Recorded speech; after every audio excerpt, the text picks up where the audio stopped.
Welcome to the Sportlight podcast for parents, coaches, and athletes. The Sportlight refers to the time in an athlete's life when they have increased ability to affect the culture around them and the increased opportunity to learn life's lessons through sports. This podcast aims to help parents and coaches capitalize on their athletes' precious time in the Sportlight.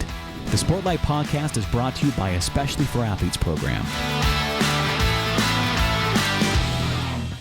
Hey, what's up, everybody? Welcome to the Sportlight podcast. We hope that you had a very Merry Christmas and a Happy New Year. You should be now 2 days into your New Year's resolutions if you do that kind of a thing, and hope they're going well for you. Hope you have some great goals for the new year, and we'll talk a little bit about that at the end of this podcast. But we sure do appreciate all of you who joined us as we started our podcast last year. For all of those who have watched it or listened to it and shared it with others and rated it. It's grown a lot, and we really appreciate all of you who have helped bring some attention to it as we try to use just another medium, especially during this pandemic, to do some good. And so thank you for your support of the Sportlight podcast, and we hope this next year we have some awesome guests lined up this next year and some plans for the podcast, and we're excited for it to continue to move forward. And so if you haven't yet, we would love you to rate it, to share it with others, and to leave some comments on the episodes. And we appreciate also, there have been coaches and athletic administrations who have been using our weekly podcast as their training for their coaches, and some coaches have contacted us and have listened to episodes with their team or assigned their team to listen to them, and some have had some parents listen to some episodes. So that just means so much to us that you would find value in these principles that we feel strongly about, and we know you do as well. And so, like we said, just hope you had a great Christmas and a Happy New Year, and we look forward to more. So one of the things we talk a lot about at Especially for Athletes is the power of the Sportlight.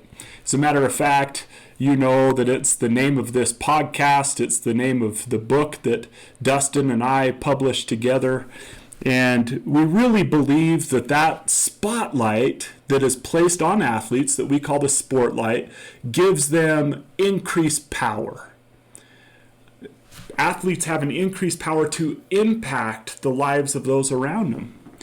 But when we go and we meet with young people, we are very clear about the fact that is a two-edged sword.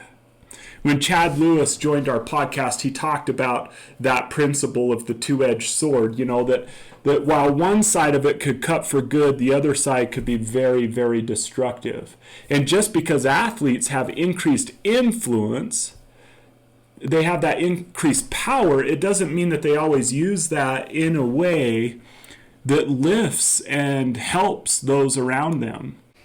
So let's listen to a short portion of that interview with Chad Lewis. The second book is titled The Power of the Jersey, how we all have influence with each other. And that influence is really a two-edged sword of power. It can cut for good or bad. And so, I liken it to a football player at a high school who, if he understands that power and that influence, he can do a ton of good. He can lift people's lives. He can help them smile. He can spread light in a way that changes lives. Or he can be a punk or a bully or making fun of people all the time. And his power now is using the wrong side of that sword. He's cutting limbs and joints off of people. He's cutting confidence out of people. He's doing great harm, and he won't figure it out for years to come. But parents are figuring out right now, and they're seeing their kids being destroyed by bullies, and that's not cool. So that image to me of sharing the power of the jersey and what you call the Sportlight, which I think is such a great term, share your gifts and blessings with other people. Make a conscious decision to be a leader. Make a conscious decision to be nice, to be cool, to understand that you have influence, whether you know that or not, and use that influence to walk down the hallways and lift other people. You don't have to be a phony. You don't have to be a Molly about it. but you got to reach out. So maybe you're a quiet leader. You still need to open your mouth. You still need to say some things. And so I wanted to share an instance today where someone used the other side of the sword. And as we go into this, I want to be super clear that we don't believe, and especially for athletes, at labeling people with their worst moment. We know that sometimes we all do things that we aren't proud of, and I'm not saying that this person who did this that we're going to talk about is not proud or remorseful for what they said, but it does illustrate the point that when you have the spotlight, whether you're a high school athlete or an NBA all-star, an NBA all-time great, if you use your spotlight to say cutting things or do cutting things, it cuts deeper, it hurts more. And so one instance of that, there was this young man, an 8th grade kid, who had a move that he did go viral. At the time of this podcast, it had 5.6 million views. And it's obvious from this young man's video that was posted by an account. Let's see, the account is Overtime. That this is a very talented 8th grade young man.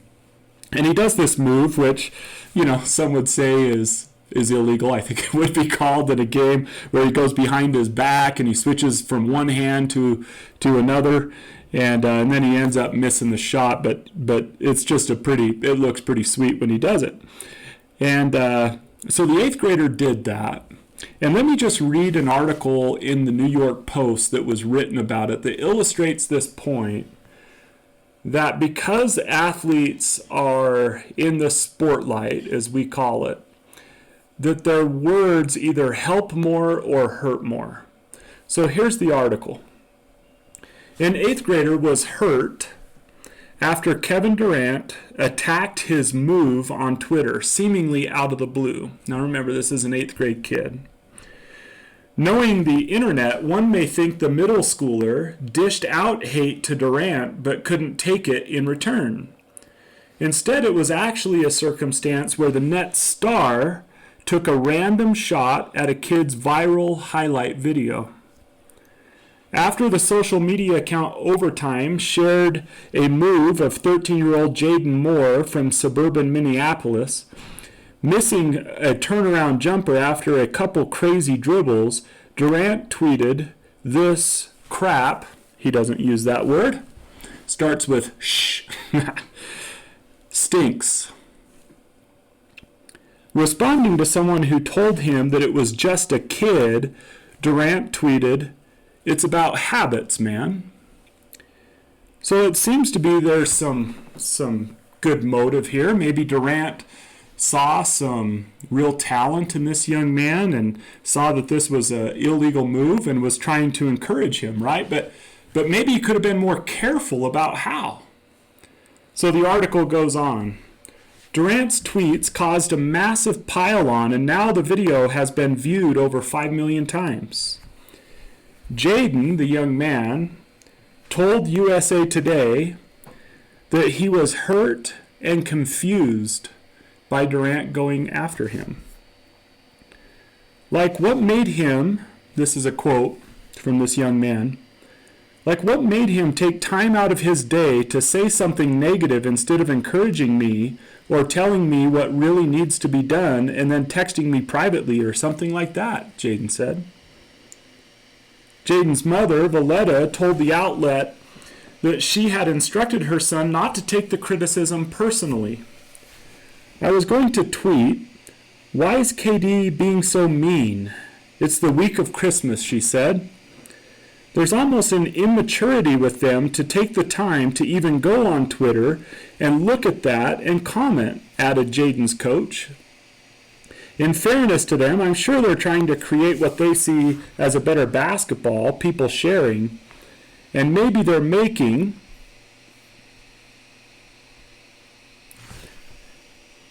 a comment trying to say that, but they just got to realize who they're saying it to. an 8th grade young man. That was his coach. Novak added that Jaden is a very unselfish player.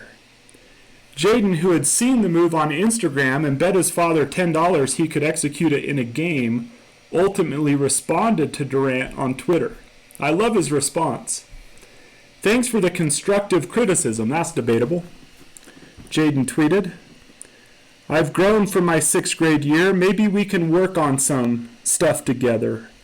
All love. Hopefully I can get to where you are at one day. Hashtag keep grinding. Durant clearly has some extra time on his hands as he's in the NBA's COVID protocol.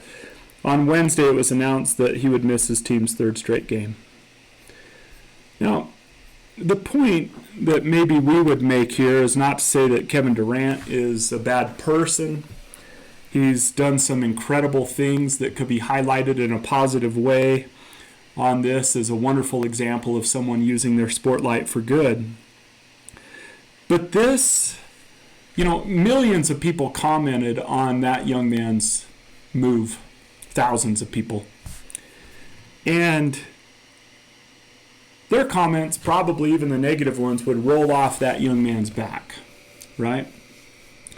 But when it's Kevin Durant, one of the all-time great basketball players, whatever he said was going to have a powerful effect.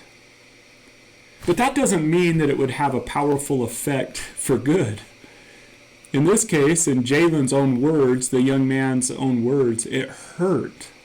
Now, some might be listening to this and saying, well, constructive criticism does sometimes hurt. But I don't know if that was constructive criticism. What if Durant would have reached out and tweeted this, for example, or replied in this way? Hey, it's obvious that you have talent, young buck. Make sure you're developing really good habits and practicing things that will help you get better.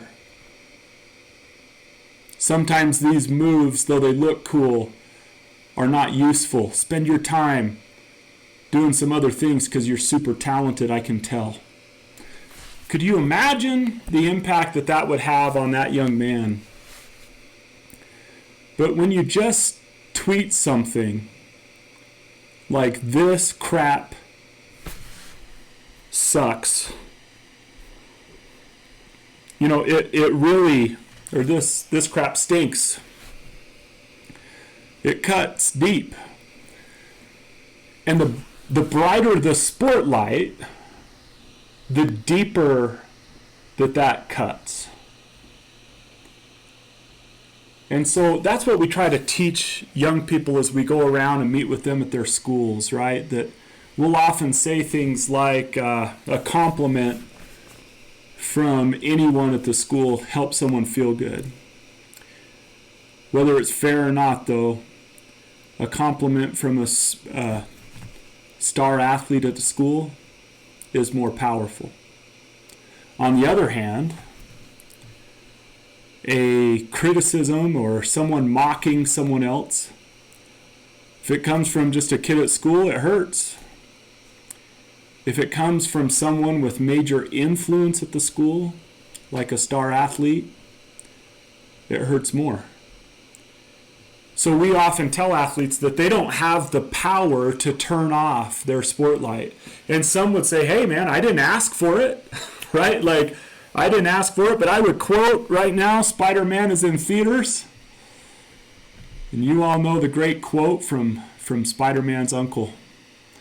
With great power comes great responsibility. So an athlete maybe hasn't asked to have a great influence, but that doesn't matter. They have it. And the better athlete they are, the higher they climb in athletic ranks, the more powerful their influence becomes. So recognizing that and realizing that you have that influence as an athlete or as a person in a position of power,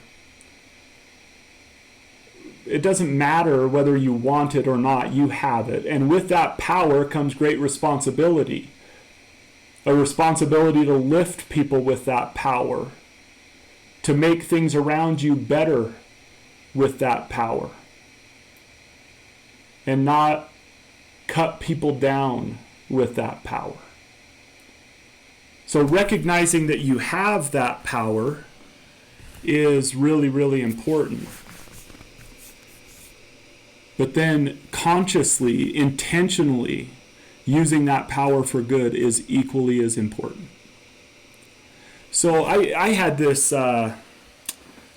experience that I had come to mind where a couple of years ago I was driving my car and I came down to a stoplight, and I stopped at this stoplight, and a car was coming the opposite direction, and I didn't know if my depth perception was off. I didn't know what was going on. And but this car, I was thinking, man, is that car in another lane, or is it going to hit these other cars? And right as I had that thought, just boom, this car plowed into the car in front of it.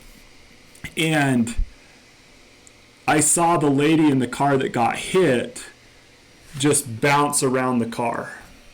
And as that occurred, I hopped out of the car. I pulled over to the side and I ran, and a young man that I knew was an off-duty police officer, and he was there, and he ran up to the car, and I mean the lady was very, very badly injured in the car in front. And I said, hey, what can I do? And he said, well, you go check on the car behind us. Make sure they're okay. I need to attend to this lady. And so I ran to the car behind, and the lady was texting, and she was driving, and she had hit the car in front of her, and because she had her hand on the steering wheel and didn't have time to react, it had broke her arm, and her arm was in a V. And I could tell, that she was hurt as well. But in the car was this little blonde girl, and the little girl was hysterical and scared. And so in the middle of this, I asked the lady, would it be okay if I held your daughter? And she said, please do. And so I rolled down the window, and this little girl, who looked a lot like my daughter at the time, blonde hair, blue eyes, just this really cute little 3-4-year-old girl that was the same age as my youngest daughter at the time, she came and she laid her head on my shoulder and was just crying, and I was able to calm her down a little bit. But what she kept saying over and over again just was a little haunting to me. She kept saying, my daddy is going to be so mad at my mommy. And so I, said, well, it's okay. He'll be happy you're okay. And she said, no, he's going to be so mad at my mom. And so I, was trying to comfort her and tell her that it would be okay. And then she said, he's going to hurt my mommy. And I said, oh, he's not going to hurt your mommy. Your mom's going to be okay. The ambulance is going to help. And then she told me he hurts my mommy. So I was, realizing that there was something maybe going on, some domestic violence issues here. And I did report that to the police officer, and he gathered that from talking to the lady later. But when this father came on the scene, I don't know how to explain it other than to say that in every way possible, this guy was trying to display that he was a tough guy. I mean, I don't want to be stereotypical here, but he had just this raised truck, blaring music when he pulls up to the accident scene. By the time he got there, ambulances and fire trucks were there. More police officers were there. I'm holding this little girl. She had been checked out by the ambulance, and her mom asked if I would hold her until the dad got there. They were putting her arm in an air cast and things like that, getting ready to transport her. And he jumps out of his truck, and he comes up to the scene. And I mean, he's just like walking, looking around like he's angry at the world. And, I hope I'm not judging the guy too harshly, because he obviously was in a scary moment there as well. But he walks up and his daughter said something. We've mentioned this in a previous podcast, but his daughter said something that highlights this point of with power, with toughness, with strength comes responsibility. The Spider-Man principle. When she saw her dad arrive on the scene, she buried her head in my shoulder and she said, "Oh no, my daddy is here." And this guy walked up to the scene and he looked at me, and the first words he said to me was, "Give me my effing daughter." And she began to cry and hesitantly went to her dad. But scared. She was scared. And in that situation, I mean, I felt the responsibility, of course, as all of you listening to this probably would. And I said, "Hey, just FYI, the thing that she's most scared of in this situation is you. Look around, man. There's broken bones, there's blood, there's ambulances, there's police officers, there's tow trucks. And she's most afraid of you." And as I drove home that day, the thing that was on my mind was the fact that, you know, you could be a strong person. You could be a person of influence. But if you don't use that strength to make those around you feel safer, if you don't use that strength to do good, it would be better for you not to have it. The Sportlight is a powerful thing, and it begins when kids are young. They have influence. A great 6th grade athlete has influence at their middle school. And we encourage athletes to keep their eyes up and to recognize that they have that spotlight, and to keep their eyes up and to do the work. To keep their eyes up looking for opportunities to lift. And then when they see it, to take those opportunities. And thousands of athletes around the country are doing just that. They wear a wristband that says "Eyes Up, do the work," and they live their life that way. But when an athlete loses sight of the power that they have, they can hurt people. And anyone in this world can hurt people, but athletes, for some reason, are given greater power. And the better they are, the greater power they have.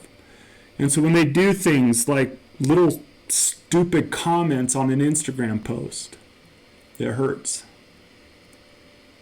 A sly remark in a high school classroom or hallway hurts. But when you flip that around, an encouraging comment from a star like Kevin Durant, and he probably has done this thousands of times, is more powerful and more encouraging. And a powerful comment, or an encouraging comment, or a compliment from a young person who is a star athlete is more powerful. It also reminds me of a story. We had a young lady come speak at one of our banquets. Her name was Megan. This was a young lady who tried to take her own life by jumping out of a car while it was going down a freeway, and miraculously she survived and has gone on to do some incredible things. But this girl was a beautiful girl, captain of a cheer team in her high school, just a wonderful young lady, but she was dealing with serious anxiety and depression. And she told a story of one day walking through the hallways, and as she was experiencing these things like suicidal ideation and things like that, there was a star athlete at her school, a football player,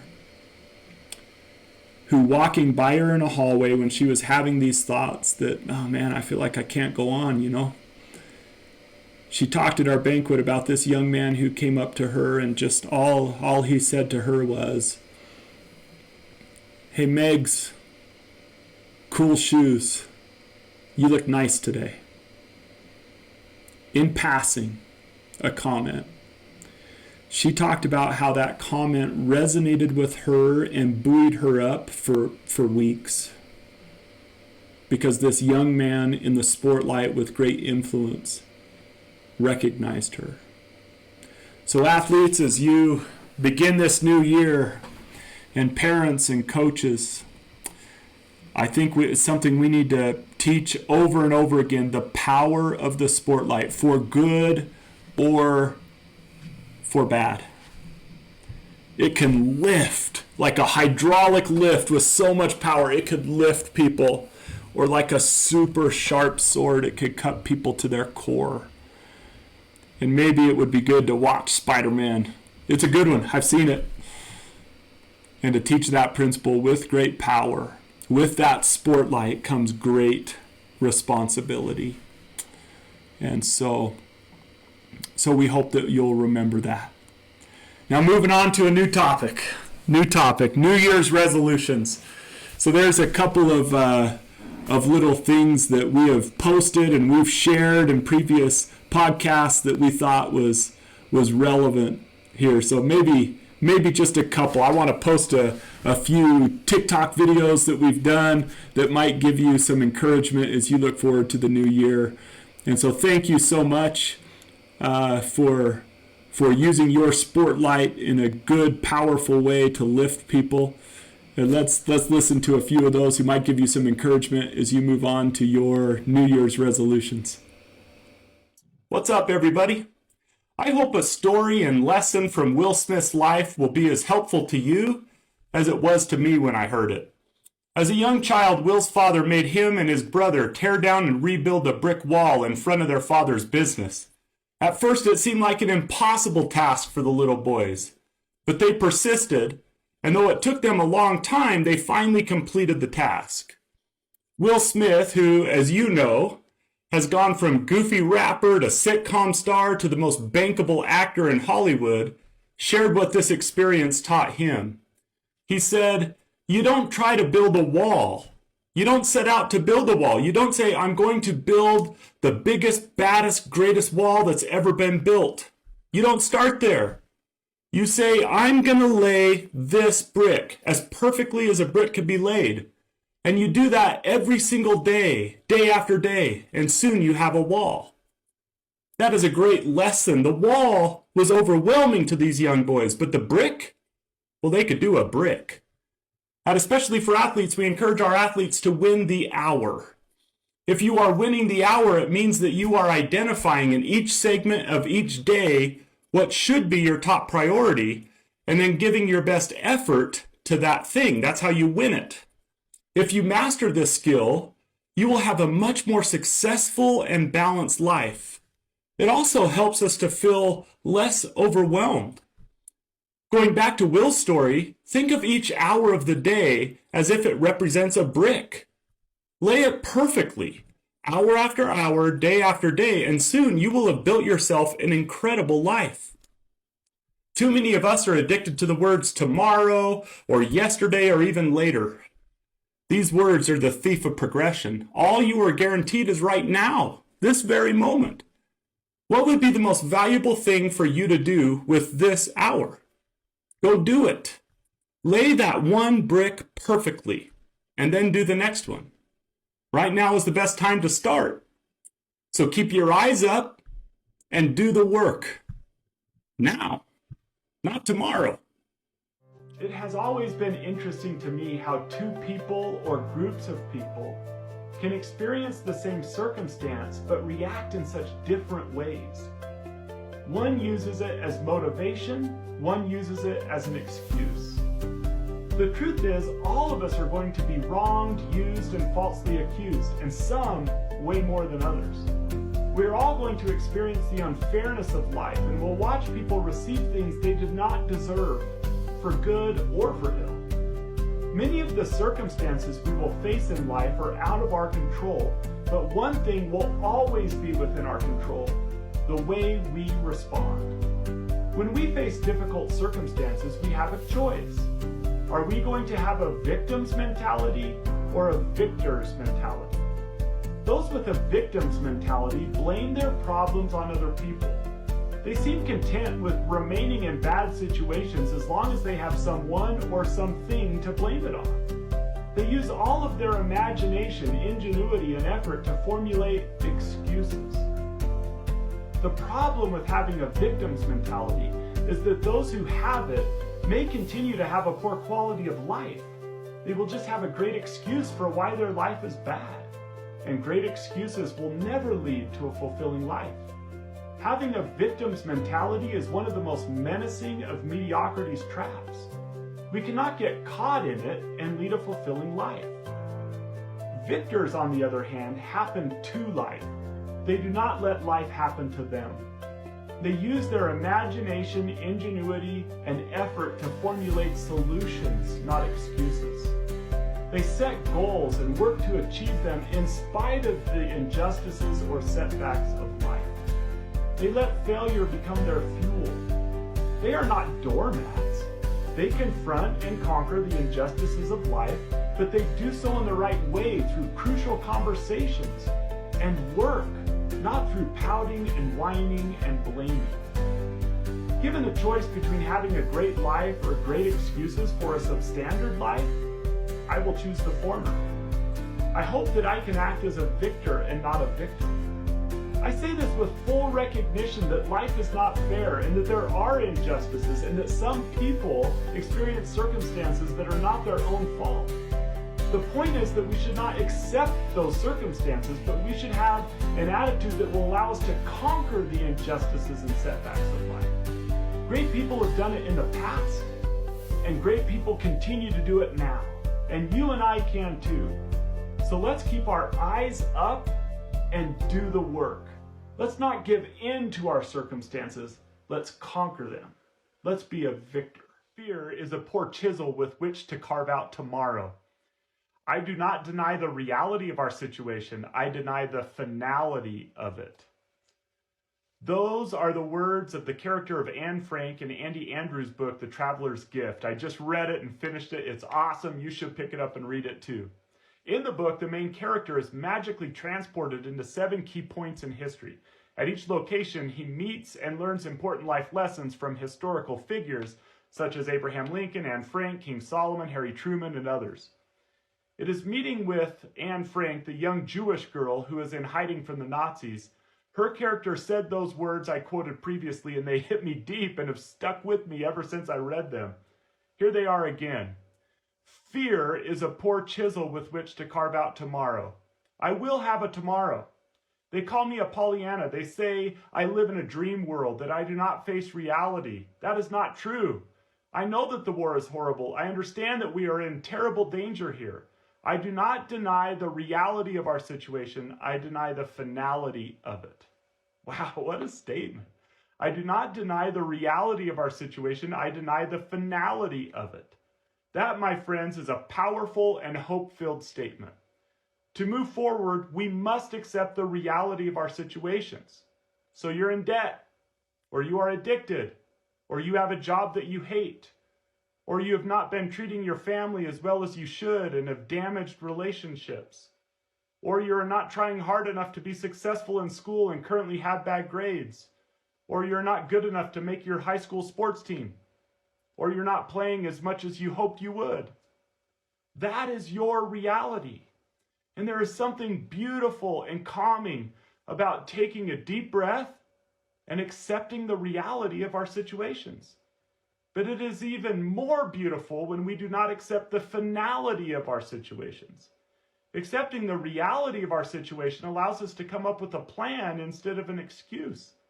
Not accepting the finality of our situation gives us hope, and hope is the fuel of progression. So let's accept the reality of our situations by being completely honest with ourselves and weeding out the excuses we have told ourselves that enable us to comfortably remain where we are. Let's not accept the finality of our situations by learning what we need to learn, doing what we need to do, and making the hard decisions that sometimes we're fearful of making in order to get into a better situation, because fear is indeed a poor chisel with which to carve out our futures. You can do this. You do not need to remain where you are forever. You are not finished yet. So keep your eyes up and do the work. All right, everybody. Thank you so much for joining the Sportlight podcast. Just a reminder, we post messages like that all the time on all of our social media channels. You can find us at Facebook, Instagram, and TikTok, and Twitter. Wherever you're on social media, we try to share these uplifting messages, and so you can follow us at Especially for Athletes. That's our handle on each one of those. On Twitter, it's E4A Family. We appreciate you so much joining the Sportlight podcast today. Go out and use your Sportlight to do some good and to lift some people and help some people this new year. If you're someone listening to this that would like us to come visit your team or your club, we will go visit any size team, any age team, any group of coaches. We'll hold parent meetings. You just reach out to us and let us know. And we would love to come and talk to whoever would listen to us. So keep your eyes up, do the work, and have a great new year. This has been the Sportlight podcast from Especially for Athletes, sponsored by Coca-Cola. You can learn more about Especially for Athletes by visiting the website at especiallyforathletes.org. You can also learn more about the book, The Sportlight, by Shad Martin and Dustin Smith at especiallyforathletes.org/book.